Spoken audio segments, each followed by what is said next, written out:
ये दोस्तों अनु the great ने एक इंस्टाग्राम पर आईडी पर पोस्ट किया था और इसी पोस्ट के बारे में बात करने वाले हैं। आप लोग इस वीडियो को लास्ट तक देखिएगा और आप लोग इस चैनल को अभी तक सब्सक्राइब नहीं किए वो लोग कर ले दोस्तों, क्योंकि हमारे चैनल पर भोजपुरी की हर खबर सबसे पहले आते हैं दोस्तों।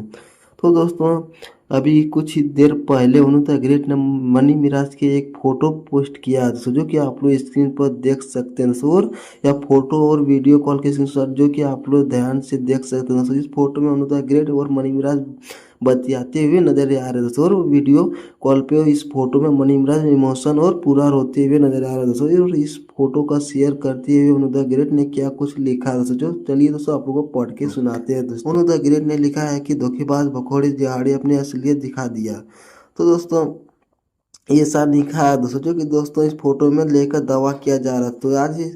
तो दोस्तों आज मनी मिराज ने उन्होंने द ग्रेट को कॉल किए थे और रो रहे थे, गिड़गिड़ा रहे थे दोस्तों, माफ़ी मांग रहे थे। तो हालांकि इस फोटो की सच्चाई क्या है दोस्तों हमको पता है अभी तक नहीं है दोस्तों। इंस्टाग्राम आईडी पर शेयर किया था उन्होंने द ग्रेट दोस्तों, इसी को लेकर वीडियो बनाया दोस्तों। तो दोस्तों अब मनी मिराज उन्होंने द ग्रेट को वीडियो कॉल किए थे और रो रहे थे, माफ़ी भी मांग रहे थे। हालांकि सच्चाई क्या मुझे पता नहीं है दोस्तों। तो दोस्तों आप लोग कमेंट में बताइए दोस्तों, आप लोग वीडियो कैसा लगा दोस्तों। आपको मिलते हैं नेक्स्ट वीडियो में, धन्यवाद।